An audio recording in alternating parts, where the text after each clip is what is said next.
برائے مہربانی ہمارے اس چینل کو سبسکرائب کیجئے، ویڈیو کو لائک کیجئے اور زیادہ سے زیادہ شیئر کیجئے۔ جزاک اللہ۔ بسم اللہ الرحمن الرحیم۔ پکار ٹی وی پر خوش آمدید۔ آج کی ویڈیو کا موضوع ہے ختم پڑھنے کا طریقہ۔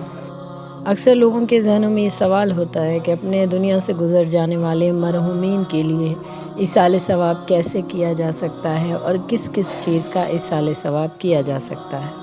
آج اس ویڈیو میں ہم آپ کو بتائیں گے کہ اصل میں مرحومین کو ایصال ثواب کرنے کا کیا طریقہ ہے اور کون کون سی چیز ایصال ثواب کی جا سکتی ہے۔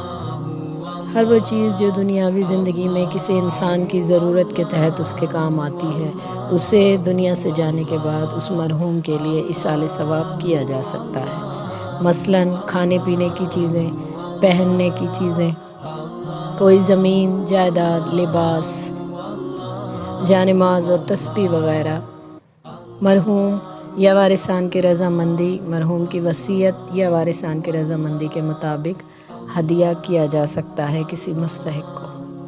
اپنے مرحومین کے ایصال ثواب کے لیے جو بھی چیز یعنی کھانے پینے کی یا پہننے کا لباس اللہ کی راہ میں دینا ہو، اسے اپنے قریب رکھے، باوضو ہو کر 3 مرتبہ صلوات پڑھ کر سورہ حمد 1 بار، سورہ اخلاق 3 بار اور اس کے علاوہ جتنی بھی سورتیں پڑھنا چاہے پڑھے اور آخر میں 3 بار پھر صلوات پڑھ کر اللہ تعالیٰ سے دعا کرے کہ ان سورتوں کے تلاوت اور صلوات اور طعام اور جو بھی چیز اللہ کی راہ میں دینی ہے، ان سب کا ثواب بحق محمد و آل محمد زیادہ سے زیادہ مرحوم یا مرحومہ کا نام لے کر کہ اس کے نامہ اعمال میں درج فرما۔ اس کے بعد اپنے اور حاضرین کے لیے دعا کریں اور مرحوم یا مرحومہ کے لیے فاتحہ پڑھوائیں۔